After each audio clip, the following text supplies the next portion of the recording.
या के गर्यो वा यो वा हेर कहिलेसम्म ऐया आथा गरेर बस्छौ के तिमी साँच्चै देश फर्किन चाहन्छौ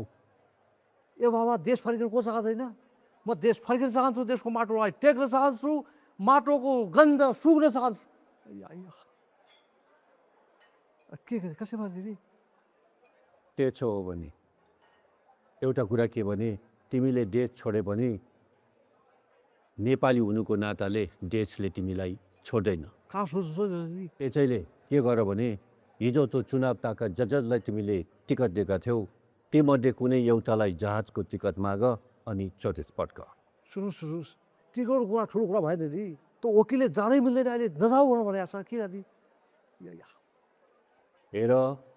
तिमी छैछौ भने सबैलाई गएर सम्झाउन सक्छौ तिमीले हदै गरेको भए जनताहरूलाई आछा बाँडेर निराशा दियो होला तर त्यसको हिसाब अब कसैले पनि खोज्दैन बाबा हाम्रो पनि हिसाब दिनु पर्ने हाम्रो हिसाब कसरी दिन्छ क्षतिपूर्ति चाहियो नि क्षतिपूर्ति हेर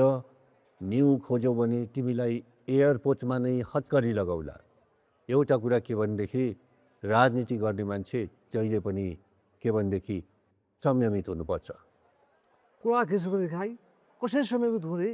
अब हल्ले हल्लाको देश छ एउटा देश छोड्यो भने 5 देशमा हल्ला पुग्छ कसैले चाहिँ इन्टरपोलले खोजिराखेको तँलाई भन्छ कसैले चाहिँ इन्टरपोलले छुनै मिल्दैन सक्नु मिल्दैन भनेको छ अब कसैले चाहिँ के भन्न थाल्यो यो त अमेरिकाको मान्छे हो चाइनाले बन्दी बनाएर राखेको छ भन्नु भ्याइसक्यो अब के गर्ने उस्तै छ